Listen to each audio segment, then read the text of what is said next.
market movers. This is The Pulse with Francine Lacqua.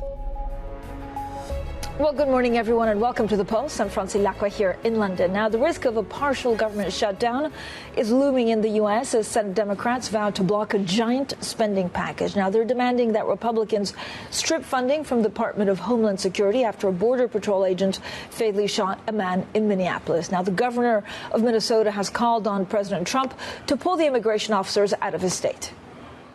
President Trump, you can end this today. Pull these folks back. Do humane, focused, effective immigration control. You've got the support of all of us to do that. Let our law enforcement continue to do what they do, making Minnesota one of the safest states in the country, one of the best places to live. Well, with us now, Ursula Marchioni, EMEA Head of Investment and Portfolio Solutions at BlackRock, and Stephanie Baker, Bloomberg Senior Writer and author of Punishing Putin. So thank you both for joining us. Stephanie, the images coming out of Minnesota are really pretty astonishing. We hear that a lot of congressional Republicans are now also showing signs of wavering on the immigration crackdown after this U.S. citizen was shot and killed.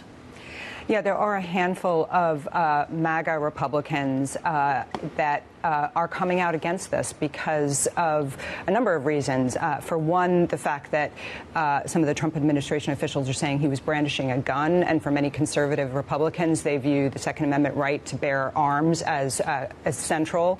He was carrying the gun legally, and according to the footage, which we all saw, he was not posing a threat. It does not appear in any way that he brandished that gun.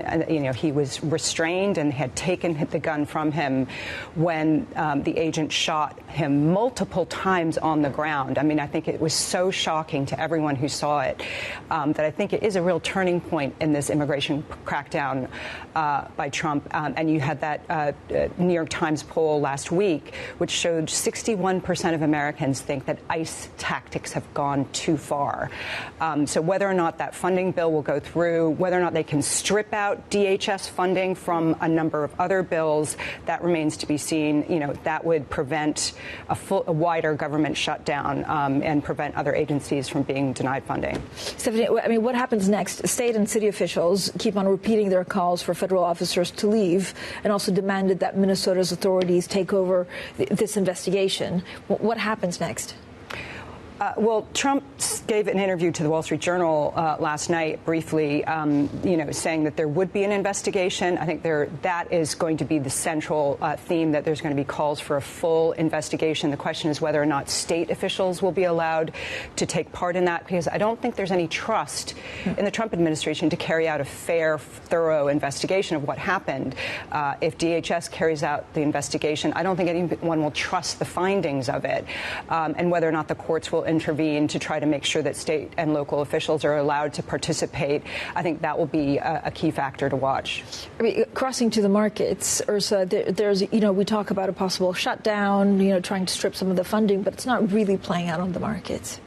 No, not yet, Francine. And I think also, I'm just back from a big trip to see clients. I think it still adds to that duality that our European investors are grappling with. On one side, since COVID, the big exposure towards the US, which is now 72% of the MSCI World, 64% of the MSCI ACWI, from investors with historical own bias towards Europe, that has to be rectified. But then on the flip side, from a more tactical perspective, there is this desire to diversify and remain exposed to the AI trade and to the US, but with some form of protection. And so we've seen last year the great repatriation trade with nearly 92 billion of flows going back into European equities ETPs. If you compare it to the period 2014 to 2024, that was 94. So it's basically a decade in a year. But I mean, it just feels like there's a lot of money out there. So prices or risk isn't really being priced because we're awash with cash. Is there anything that you're looking at? I know there's a big story with yen extending gains. There's pointing to some intervention risks. But apart from specific flashpoints, what is the market pricing in? I think it's a very good question, and there is the element of what markets are pricing in and how investors are reacting. I think that, with all the headlines around AI and where is the way forward, obviously we're entering a big week this week, we remain we have conviction into very strong earnings, and again, this week will be important, resilient profit margins, solid balance sheets. But to your point, I do see investors wanting to take part in that, but at the same time, take into account other diversification elements, which could be, trading around AI or beyond AI, thinking about European defence or US healthcare, thinking about diversifiers in portfolios. We've just seen gold crossing the historical level of 5,000. There's still a lot of appetite there. It's kind of solidifying itself as the hedge for everything. Hedge funds, buffer strategies, long, short investment solutions. I think that's where we continue to see appetite for, in this desire to balance out, remaining exposed to markets, but with care. With care. What did we learn last week in Davos? I mean, it was pretty incredible looking at this new world order taking shape. It's unclear what happens in second, third, and fourth quarter. Well, I think the Trump backtracking on Greenland was very significant. There's been a lot of discussion about that as to why he did that. I mean, it does seem to me the tariff threat to European countries over Greenland caused the markets to react, and that's what pulled Trump back. Now, we still don't know what the exact agreement is, whether or not, for instance, they will allow U.S. bases to have ownership over that territory, much like British forces have in Cyprus. That is totally unclear. What about mineral rights? It's very hazy what was actually agreed, and I don't think Trump is done. He may come back with further threats, but it does seem like this was not a serious, I said on this show a few weeks ago that he'll come up with some sort of fudge, an agreement to back down on it, but we don't know what's been agreed. Stephanie, how much of it was also pressure from Republicans? I mean, you heard it quite a lot on the ground in Davos, that maybe there was a wishful thinking in saying, well, look, there's a Congress, they got this, they don't want him to invade Greenland. Well, I would have expected more Republicans to speak out, considering the situation. So I do think it was really the markets that pulled him back. And, the markets are the most powerful thing here and seem to be the only real check on Trump. It's not Republicans in Congress, unfortunately. Now, and you see that even with, Minnesota, that, there are few Republicans. But given the situation and what everyone can see in that video, you would think there would be more Republicans that would call this out as, at the very least, a law enforcement operation that has gone terribly wrong, and that there should be a full investigation. So, I'm kind of surprised that there haven't been more Republicans, turning out. But like I said, I think, we can't predict what's in Trump's head and what will happen next. Particularly, I think Greenland is still an open question. Yeah, it is an open question. Ursula, I mean, going back to some of the things you were saying about AI, because it was very clear that, there was a kind of tale of two halves with the geopolitics and the AI last week. Are you worried about job losses? We had also a survey today saying that the UK actually will probably suffer more job losses in the smaller term comparative to the workers than other countries. Or do you have valuation concerns? So, good question, and I think as we get into FOMC this week and we'll hear more, you mentioned in terms of labour market, I'm thinking about a lot of the headlines referred to the US recently, so we'll see how Fed Powell will balance out the inflation element and the job space. But I think, Francine, in the US, we continue to see a picture of resilient economy as a backdrop of the big mega force that is playing out. So I think the concerns there are, even when I think about how investors are approaching it, discerning between winners and losers. Beyond the headlines, is it a bubble? We don't believe it is. There's a clear element that it will be an environment that will change very rapidly. And so strategies that try to capture the more innovative names, in addition to, the classic winners that we've seen emerging, are gaining popularity. I think if we look across the globe, you mentioned UK, you mentioned Europe, I do see that element around, interest in adding diversifiers to portfolios, which persists. The UK remains interesting in terms of being very lowly exposed to global trade. And so, Stephanie, to your point around all these discussions, I think it does generate a different profile in investors' portfolios, which is of interest. Quickly on Ukraine, I mean, this was, Vladimir Zelensky, you could see he was tired, you could see he was under pressure, and he also, I guess, is worried about the future of his country. Absolutely. You've had these talks, these trilateral talks going on in Abu Dhabi. They have not gotten much coverage, but Ukraine sent Zelensky's new chief of staff, his advisor, the former head of Ukraine military intelligence, this guy Kirill Budanov, who's a very serious guy. I've interviewed him in Kiev, and he is now negotiating with his counterpart in Russia, a head of military intelligence. So it's a far more serious set of talks. They seem to have made some agreement. I'm quite skeptical still that they'll reach a breakthrough because of Russia's continued demand for this, the rest of Donbass. But those talks are continuing this week, so let's wait and see. Okay, thank you both for joining us. Ursula Marchioni, EMEA Head of Investment and Portfolio Solutions at BlackRock, and Stephanie Baker of Bloomberg, Senior Writer and author of Punishing Putin. Coming up, the British Prime Minister, Keir Starmer, heads to Beijing, hoping to reinvigorate trade ties with China following approval of a new embassy in London. We'll discuss all of that with Ms. Rahman, European Managing Director for Eurasia Group. He joins us next, and this is Bloomberg.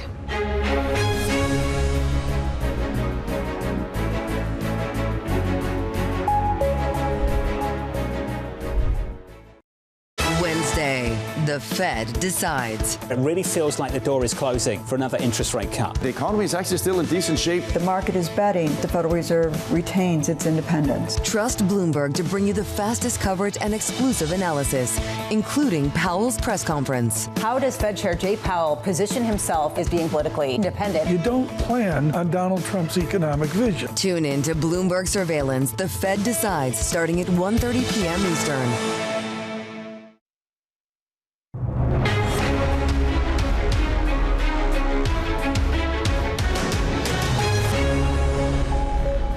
The conversations that matter, the insights you need. This is The Pulse, and I'm Francine Lacqua here in London.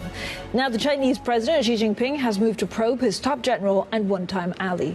Now, the investigation comes after the Wall Street Journal reported the general was accused of passing secret information about the country's nuclear weapons program to the U.S. We're now joined by Alan Wong, Bloomberg's China economy and government editor. Alan, thank you for joining us. So what do we actually know so far about Xi Jinping's move against his top general? Yeah, the Chinese government hasn't said very much about the investigation itself. But what we know is that one of the most senior general in the Chinese military was investigated, and along with another member of another general on China's top military decision-making body. So that means that there's only 2 people left on that normally 7-member panel of decision makers, including President Xi Jinping himself. What is so stunning about this development is that Zhang Youxia was considered a close ally of Xi Jinping. Their fathers both fought in the Civil War, and Zhang was seen as one of the few people in the Chinese military who actually had combat experience. So his downfall meant, at the very least, that there's no one safe in Xi Jinping's purge of people believed to have violated its corruption rules and also party laws. But to the extent that we know from official releases, we know that he's being investigated for violation of party discipline, but then a PLA Daily writing piece detailed some of those allegations, saying that he's accused of violating party discipline, but also trampled on the integrity of various party rules. So that is a very coded way to say that he betrayed and tested the authority of Chinese President Xi Jinping. Alan, thanks so much. And this, of course, has implications for the rest of the world and geopolitics. Bloomberg's China economy and government editor Alan Wong. Now, the British Prime Minister Keir Starmer looks to reinvigorate strained business ties with China when he travels to Beijing this week. The UK government recently approved a new Chinese embassy in London, ending a years-long saga that had strained bilateral relations. With us now is Ms. Rahman. He's European Managing Director for Eurasia Group. Ms., thanks so much for joining us. Look, it's unclear, and we heard this also with, in Davos last week. It was definitely Mark Carney that kind of broke away a little bit that alliance with the U.S. They're looking to China. But is China de facto the counterpart for allies that no longer want to be dependent on the U.S.? So you are seeing lots of countries now look to diversify their relationships away from the United States. I think we've seen that reflected with the EU attempting to get that Mercosur deal over the line last week. You're seeing Ursula von der Leyen, she's in India, looking to conclude a free trade agreement. The problem with China is many countries have problems with the regime, the nature of the regime and things the regime has been doing in the European theatre that run counter to European interests. That's aid and non-lethal aid into the Ukraine theatre, it's overcapacity, it's the trade distorting subsidies. And so as they try to find a way through with the US administration, I think there is a question now as to whether the de-risking approach that many countries have articulated now shifts. I think for Starmer in particular, it will reinforce this sense of never hear Kia. I think the Tories and Reform will absolutely go after him for kowtowing to Beijing, but he'll try and make this trip about the domestic agenda, jobs, investment, etc. But, I mean, if you get too close to China, does President Trump retaliate? I mean, is everything, are we questioning everything that policymakers are doing in case Trump retaliates? I think that's one motivating factor, but as I say, I think there are other concerns many countries will have about getting off that de-risking agenda, certainly for the Europeans and indeed for the Brits. And so they're going to try to find a balance here, a way through where they both remain, close and constructive with the Americans, while at the same time cognizant of the risks that come from getting closer with the Chinese. Also, what's happening in the UK Labour Party? So, Keir Starmer allies barred the Greater Manchester mayor from standing as Labour's candidate. I mean, this is a widely popular person, so does he feel threatened? I mean, Francine, you know my view. I don't think Starmer will see the year to conclusion. I think he is going to face a leadership contest, the midterm regional elections, 7th of May. That's going to be a massive problem for Starmer and for Labour, given their likely performance in Scotland, in Wales, in the English councils. And so I think a leadership challenge is coming. Andy Burnham would have been a favourite and a darling of the soft left. The unions like him. He's very popular, obviously, with the base. And so that would have reflected, I think, a big threat for Starmer, and that's what they're trying to manage in the very short term. But that doesn't prevent these structural challenges that have prevented Labour from performing well. They don't have a plan for power. Starmer hasn't managed the parliamentary party well. The polling is abysmal. They don't have a clear narrative or a message for the country. And so I think a leadership challenge will come. I think Angela Rayner is my base case to replace him. If not, then I think Wes Streeting is highly likely to succeed if Angela Rayner does not. I mean, what does it mean for the economy? Because what they offer at the moment, they say, is stability. I mean, I think if it's a leader to the left of Starmer, and it will be, they're going to want to pick apart the fundamental, let's say, governing philosophy of this government, which is going to be a change to the fiscal rules. I don't think they're going to throw the fiscal framework in the bin. Angela Rayner, these guys on the soft left, that's not the same constituency as Corbyn and his allies. So whether it's a Wes Streeting, whether it's an Angela Rayner, I think we're looking at a tweak to the fiscal rule, but their instincts will be to borrow and spend more. I don't think they'll want to sign up to the fiscal straitjacket that Reeves and Starmer have alighted on, that is dictating so much of what the government is and is not able to do on their domestic agenda. What happened over Greenland? So I love your piece, actually, that it says Trump's ruling out of military action does not diffuse a crisis. That's what I felt. Right. I mean, there was like a sigh of relief in Davos saying, oh, he's not sending the military, crisis averted, let's move on. Right. But it's deeply disturbing, actually, when that's even, a base case. So I wrote that piece after Trump had excluded a military intervention, so military adventure, but then we had the further climb down later in the day where he talked about working through the NATO framework. So now I do think the most extreme tail risks have been controlled for, the tariff threat and any unilateral intervention, whether militarily or through economic coercion. So he's going to do a deal in the NATO framework and bilaterally with Copenhagen and Greenland. I think the remarkable thing is this is a deal that's been on the table for over a year. Right. The Danes, the Americans and the Greenlanders have been talking about reinforcing security on the island for the Arctic. But Trump was opposed to working with NATO and felt that he needed sovereign control over the island in order to deliver on these security goals. I think a combination of European resolve, congressional and public opinion in America, and of course market pressure resulted in that big taco that we all saw in Davos last week. I mean, does the president go back after Greenland? Because he doesn't. I mean, a lot of the times what I'm told by people close to him is that he just doesn't let go.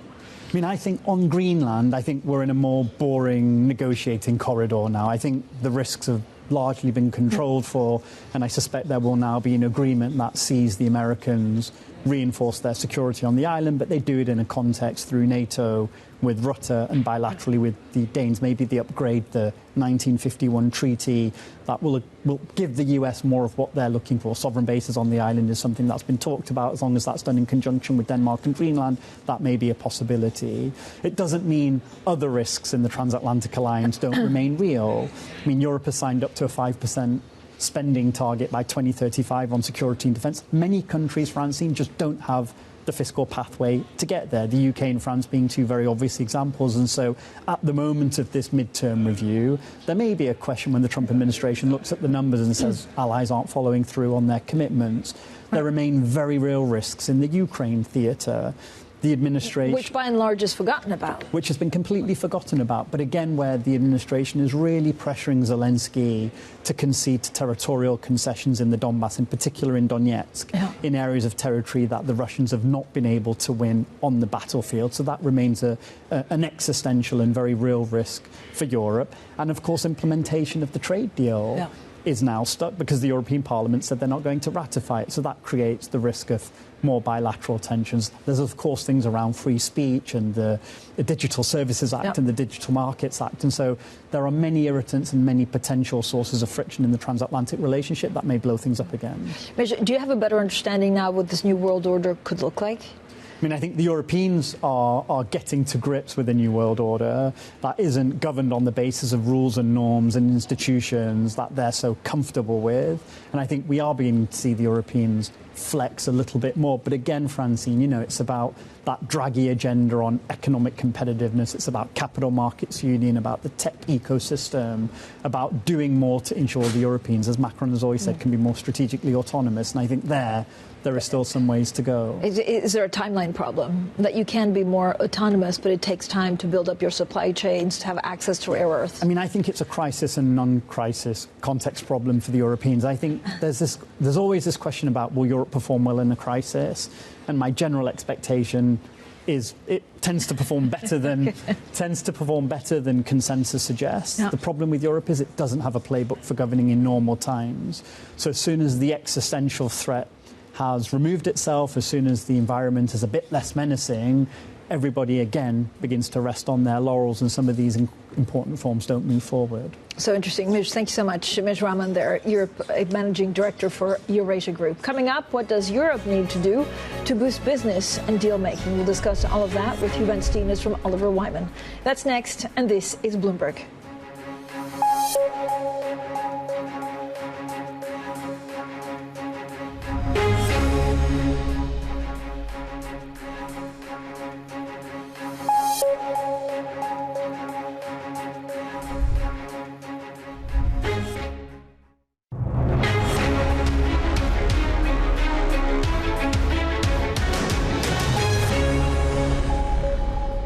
Good morning, everyone, and welcome to The Pulse. I'm Francine Lacqua here in London, and these are your top stories. A partial U.S. shutdown looms as Democrats threaten to block a funding package after Border Patrol agents killed a man in Minnesota on Saturday.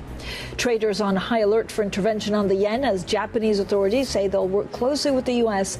to defend the currency. Plus, the biggest winter storm to hit the U.S. in years brings travel chaos, the threat of blackouts, and the highest natural gas prices in more than 3 years. So traders on a heightened alert for Japanese authorities intervening in the FX market following the yen's recent slide. Potential U.S. involvement could also worsen sentiment towards the world's reserve currency. Let's bring in Ven Ram, Bloomberg and live cross-asset strategist. Ven, so good to speak to you. So this is the strongest gain for the yen since mid-November. Is it likely to continue its advance?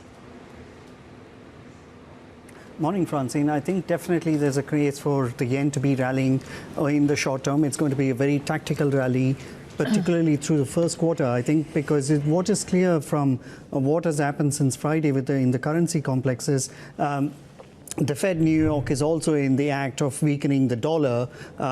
So I think that, when the Fed goes all out to want a weaker dollar, I think investors are paying heed. And what we have seen is an unwinding and a flushing out of long positions, long dollar yen positions. So So I think that that's got further to run. And I think that with the U.S. administration actively seeking a weaker U.S. dollar, I think that the yen gains have got further to go in the first quarter.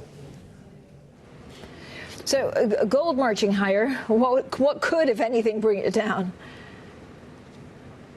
Well, I think that it's become a bit of a self-fulfilling prophecy, this rally in gold. Markets wanted 5,000 for a long time. They've got it now. But even the most optimistic outlook out there is from Goldman Sachs, which are calling a level of 5,400. But I don't think, the risk-reward equation on gold doesn't look too good from here. So I think that the markets, unlike the October flash crash when it crashed about 10%, Francine, I think the markets are now better prepared for a correction in gold. If you look at the wall expressions on gold and silver, they are pretty high. And they are thinking that, gold could tumble to as much as $4,700 an ounce in the short term. And for silver, they're expecting a pullback to $86 an ounce. So I think that this is a market that is acutely aware that these gains are getting overextended at current levels. The Swiss franc, then also making some of the strongest levels ever seen. What's driving it, and how problematic is this for the SNB? Well, I mean, the haven bid knows no let-up in the franc, but I think it's going to become increasingly a headache for the SNB for two reasons. If you look at the real effective exchange rate on the Swiss franc, it is creeping up to levels where the SNB has previously had to intervene in the currency to pull back some strength. But also what it means is that tighter financial conditions in Switzerland, which of course will bring down inflation. But to the extent that it brings down inflation, it may not be good because the SNB already expects inflation to trend only 0.3% this year. So if inflation goes even lower than that, then they may have to impose a negative policy rate, which of course they don't want to do. So I think that this poses a headache for the SNB. There's no question about it. The question is when do they intervene from here? Thank you so much, Van. Bloomberg's MLive cross-asset strategist on Yen Watch and on Frank Watch, our very own Van Ram. Now, we're fresh off the slopes of Davos. I'm not sure about the slopes, but the Congress Central rooftop, more like, where leaders across the world declare that the old order is gone. But what does this mean for global business and deal-making? Now, many global leaders we spoke to last week mentioned the importance of strong supply chains, established industries, and sovereign AI to national security. My next guest argues that if Europe really wants to realize its AI, energy, and industrial ambitions, it needs to up its risk appetite and deepen its capital markets to enable these long-term investments. Well, joining us now is Hugh Van Steenis, partner and vice chair, and Oliver Wyman. Hugh, as always, thank you so much for joining us. Look, we know, everything that I heard in Davos was CEOs from Europe saying we need a capital markets union, we need it, why is it taking so long? And yet we still don't have one. No, very much, Francine. Well, thanks for having me on again. Look, I think there was the real positive from last week was the penny was dropping in Europe that you needed to have broader and deeper capital markets to fund the extraordinary trillions of investments that folk want. The statistic we had was that in the last 7 years, there's been $68 billion raised for data centers in the US capital markets via securitization, less than $1 billion in Europe. And I think that's a key bottleneck that we need to address.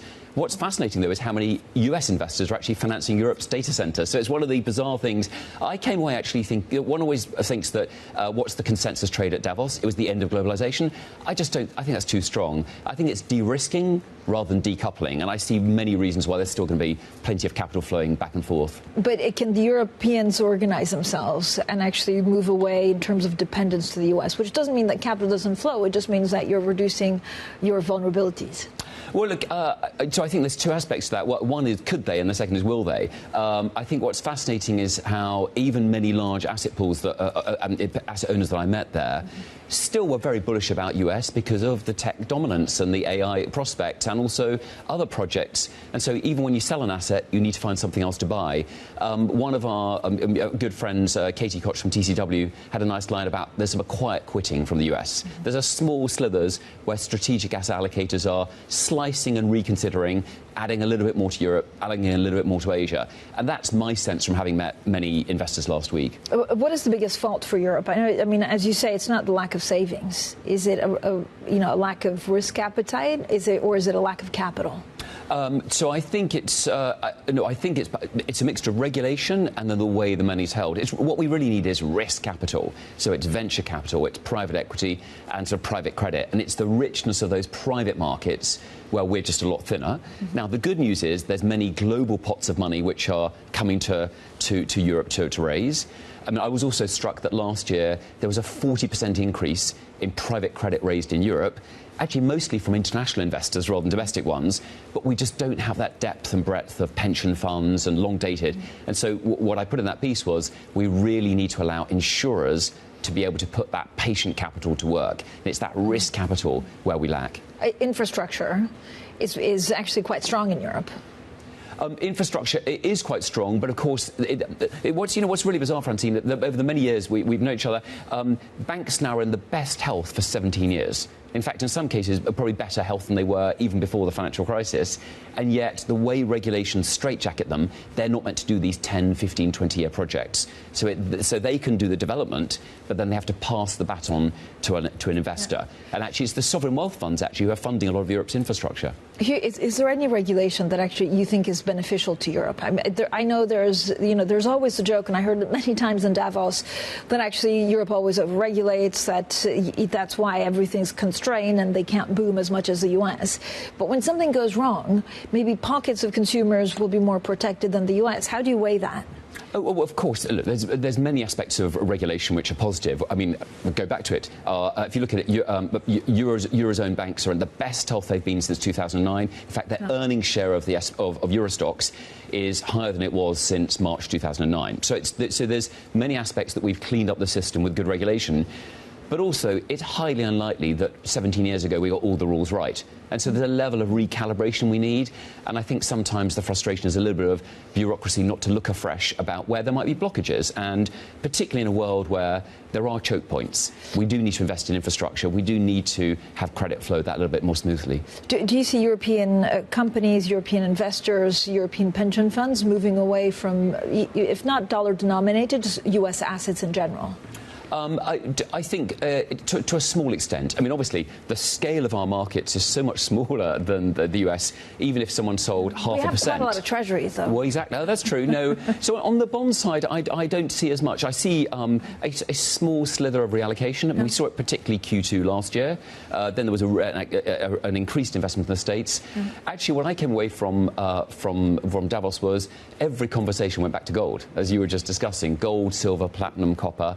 That's where there's a lot of reallocation. But of course, there's a lot of interest that the fiscal impulse in Europe is improving. There's some level of diversification, and there's plenty of projects which need to be financed. But is gold a pure play away from a U.S. asset? Or is it also, the fear of inflation and other things? What's the function of gold today? Well, like many narratives, there's a number of reasons. No, but the key one is a little bit of nervousness about inflation. So actually, one of the most interesting conversations I was in last week was between asset owners. There's a greater disparity between GDP growth because of AI and employment. And the more that gap expands, the more the Fed, with its dual mandate, probably does worry about inflation and could let the economy run hot. And then inflation expectations, which are, 2.5% for the next 2 years, could tick up. So that's one of the worries for gold. But the other is, of course, is just in a world which is a bit more mercantile, a bit more gunboat diplomacy, actually gold just feels that little bit of safety. And if you go back to the 70s, most individuals were encouraged to hold 15% in gold. We're a long way from there. Yeah, but now also silver. Do you see actually one of the big conversations that we had is when you look at AI, when you look at infrastructure, it does go back to these commodities. Yeah, right? So I think there's two aspects. So one is obviously the US and the rest of the world trying to de-risk to the supply chains of all the critical and rare minerals that China has got sewn up. But also, with AI, there's a huge shift towards electrification. In fact, not independent of all the EVs, actually data centres are shifting way more to electrification, which then there's going to be real bottlenecks around copper, platinum and so forth. So actually, a lot of the thesis is actually an acceleration in electrification. What was the best conversation you had, or the most surprising conversation you had in Davos? Aside from with you, that... I think, well, it was the bullishness. So, in fact, many of the asset owners who want to put money to work are frustrated with private equity not giving their money back quick enough. Yeah. And so there was some real friction. And obviously the good news from some of the banks there was there's going to be a big pickup in IPOs and M&A this year. But I think those asset owners are going to keep the Bunsen burners on the private equity houses. Hugh, thank you so much. As always, Hugh Van Steenis, their partner and vice chair at Oliver Wyman. Coming up, gas prices rocket. Thousands of flights are canceled after a brutal storm pummels the U.S. We're live in New York next, and this is Bloomberg.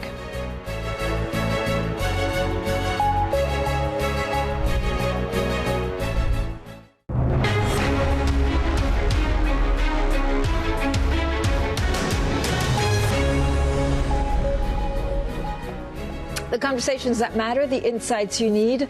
This is The Pulse. I'm Francine Lacqua here in London. Now, a massive winter storm hit the U.S. Atlantic coast on Sunday, bringing heavy snow and ice and leaving brutal cold. More than 1 million homes and businesses across the U.S. lost electricity, with more than 17,000 flight cancellations so far. Meanwhile, the cleanup is already underway in New York City. This immense snow fighting operation, the largest in the entire country, is working across our city every single minute. We are speaking of more than 700 salt spreaders and 2,200 plow vehicles, which are being monitored in real time by DSNY's Blade Runner system. Well, let's go to Lionel Moise, ABC News reporter in New York. Lionel, give us a sense of scale of the storm, of how emergency services in New York are being forced to react. Yeah, the emergency services are reacting to the scale of this storm. And, you know, they always say that the media or the news is hyping things up, but they did warn that there was going to be a lot of snow, and that is exactly what we've got. Overnight, I have seen snowplows, even at my own house, coming through the block more than I've seen in the past. It seemed that they were very prepared. Not so many issues with the trains as well, but flights are going to be a major issue, and that is something that is going to last for days. Lionel, the storm is disrupting energy and aviation across the country. Where are the pressure points, and how long is this set to last? Yes, so the National Weather Service is warning that we should expect this for several days. D.C.'s airport, Reagan Airport there, canceled all flights yesterday. Philly dealt with a number of cancellations. There are about 4,000 flights to and from inside of the U.S. already canceled today. We do expect that number to continue to go up, and that big issue is it is still very cold, so there's not an opportunity for this snow to melt, and ice will be a major concern, not only for the morning commute, but for any traveling today as well. I mean, I know, Lionel, looking at, some of the size and scope, this winter storm has triggered most flight cancellations since COVID. Give us an idea of how big is this storm compared to other storms that you've seen? This is big. I mean, you mentioned this before, but here in New York City, where we deal with snow all the time, this is the largest snowstorm that we've had here in 5 years. Some areas are digging out of 16 inches of snow. And you think of rural areas where it may take a little bit longer for the snowplows to get there, or people who do not have assistance with, let's say, digging out the snow in front of their house. So these are going to be major concerns that we're going to see. But it is atypical to see this much snow in this many states. You know, from Texas to New York to Maine to New Mexico. This was a very widespread storm system, not just set to one area or one coast like we're used to. Lionel, thank you so much. Lionel Moise, their ABC News reporter in New York. Now, the freezing weather pushed U.S. natural gas prices above $6 for the first time since 2022. That follows a 70% rally last week, the biggest weekly advance in records going back to 1990. Well, let's bring in Joe Wirtz, our weather and climate reporter, and Priscilla Azevedo Rocha, who covers European gas and power. So thank you both. An interesting panel that I'm looking forward to. Joe, can U.S. power grids grapple with the threat of blackouts? Boy, they're pulling out all stops to make sure they have enough power. You know, we've seen, the federal and state authorities issue, broad mandates to suspend environmental rules in order to run, run plants at their max. That includes, coal and oil plants in some cases. But it's the regions where this is hitting in the U.S., a lot of these places, first off, have above ground power lines in a lot of areas and not a big history of dealing with this. So really a triple threat here. We've got snow, we've got ice, and we've got deep cold. So in some of these places, In the south, we could see this ice accumulate and the rain freeze on these power lines, freeze on these trees, and snap and fall into power lines and cut off power. So expecting widespread power disruptions for days. And Priscilla, U.S. natural gas benchmark went to a level not seen since 2022. Does it stay at these similar levels? It will depend on the impact that the storm will have on the U.S. export facilities and how much this will curb production of natural gas in states like Louisiana, Texas. It's really important for us to have in mind here that the U.S. has become the #1 exporter of natural gas to Europe after we lost most of the Russian supplies to the continent following the war in Ukraine. So the impact of natural gas prices rises in the U.S. is also being seen in Europe. Prices are up more than 50% since the start of the year, which is absolutely crazy, and it shows how dependent we still are on global supplies. Joe, more than 800,000, I think, households and businesses are basically without electricity because of distribution lines. So how long does this last? Well, so they're expecting this to last for days. Like I said, snow, ice, and then deep cold. So we're expecting, the brunt of the storm to move through, but then we're going to get the sustained deep cold, that ice accumulation. I mean, some places in the U.S. are essentially a skating rink. We've got an inch of ice in some places that rarely see this kind of thing. And a lot of these power outages right now concentrated in like Tennessee, Mississippi, Louisiana. These are places with a lot of infrastructure and a lot of above ground power lines and things that are very vulnerable. And you can imagine that if roads are snarled and that could hamper the recovery effort and getting that power back online if those blackouts hit. Yeah, and Priscilla, I mean, I imagine they're trying to redistribute, right? So they're asking manufacturers to hold off for the moment so that they curb their power use and give it to people that need it most. I imagine it's the same for AI data centers, that you can shut it off or actually use less power there so that it goes elsewhere. How much does this help? This is right. This helps to a certain extent because the #1 driver of natural gas prices usage, both in Europe and the U.S., is industrial demand. So whenever you have periods of extreme cold weather, demand increases in households and elsewhere. Therefore, one way you could look at this, you could ask business to curb. So it helps, but the economy needs to continue, right? And industries need to power through. And Joe, this could last for how long? We don't really know when this ends, right? So it could be cold for a long time, and this continues snapping, or at least status quo. That's right. The National Weather Service is warning people to prepare for this to last for days. Some signs that we could see another round of cold in the week or so ahead. So this could be a feature of life in the U.S. for quite some days. And to Priscilla's point, we've already seen a power generator, that serves from Chicago to D.C. already telling its major customers that they'll pay them not to use as much power, which is pretty unprecedented. Okay, wonderful. Thank you so much for a great panel, Joe Wirtz and Priscilla Azevedo Rocha. Now, Ryanair has lifted its outlook for passenger growth and fares after releasing third-quarter earnings. Europe's biggest budget airline touted improved Boeing aircraft deliveries and strengthened travel demand. The company's CFO batted away a question about a recent public spat between the Ryanair chief executive and Elon Musk. It's been good for bookings. I think it was something that kind of fell in our lap, and that we were able to, I suppose, have a bit of fun out of. But it's pretty much behind us. Good marketing out of it. It's two big idiots having a bit of fun with each other. Are they planning to meet and talk? Look, no. Well, let's get more with Benedict Kamel, Bloomberg's managing editor for space and aviation. Benny, so good to speak to you. So what impact has this online spat with Elon Musk actually had on the business?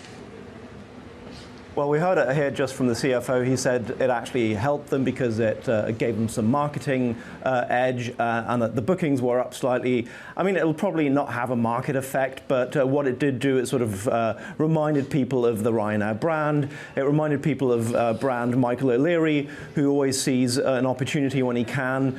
This was ultimately a small spat that lasted for a couple of days. The kind that anyone with small children will recognize as just sort of two people misbehaving, and they walk away at the end of it. But for Ryanair, it was sort of good news. Whether they will actually install this Starlink product at some point, that remains to be seen. Again, the CFO this morning saying it's not really a product that's core to our offering. You know, most of our flights are maybe 2 hours long at most. It's not really something that people are demanding. They come on the planes with their own devices and downloaded films. So, as I said, a bit of a storm in a teacup, but a good marketing gag for Ryanair. Yeah, I always try and remember to actually download films before a flight. Never happens. What are some of the key takeaways, Benny, from Ryanair's third quarter results? I mean, the numbers were fairly solid, but again, people are sort of hoping that they can deliver more than they ultimately did in terms of the outlook, which is why you're seeing the stock slightly down, not dramatically so, but the overall tone, and this is something we have heard from US airlines like United, like Delta, like Alaska. They've all had fairly good numbers, but they're always they're all going into this year with a slight sense of caution. There is obviously the geopolitics hanging over this. I mean, you got a fair dose of that last week in Davos when you were there. So that is something that is sort of on corporate leaders' minds. How much will that impact consumers' behavior? And flying is ultimately also about how you feel about the economy, how you feel about spending. So Ryanair going into this year with a slight sense of caution, saying, yes, we are somewhat optimistic, but maybe not as much as some investors would have hoped for. And that's why, as I said, you see the stock down slightly.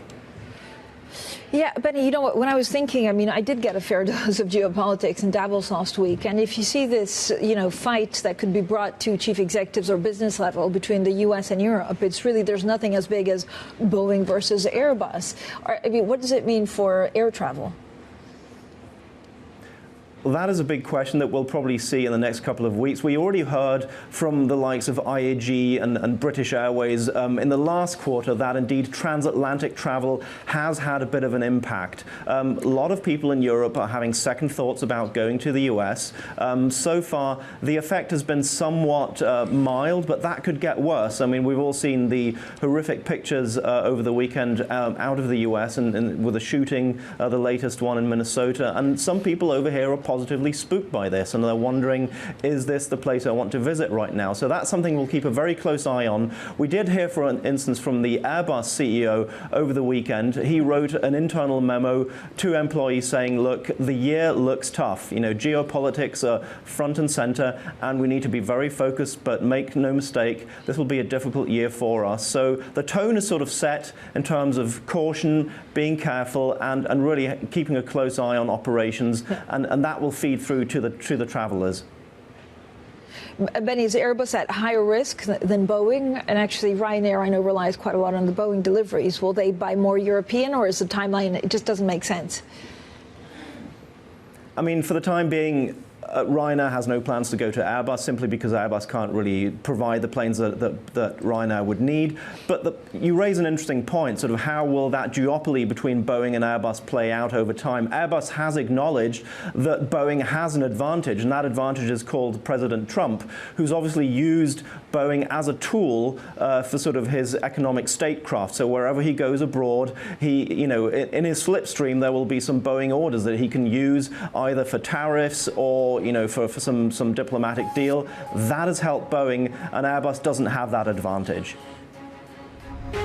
Benny, thank you so much. Benny Camel, there, Bloomberg's managing editor for space and aviation. Up next, it's Bloomberg Brief. They'll have a full roundup of what's going on with dollar yen, gold and silver as well. This is Bloomberg.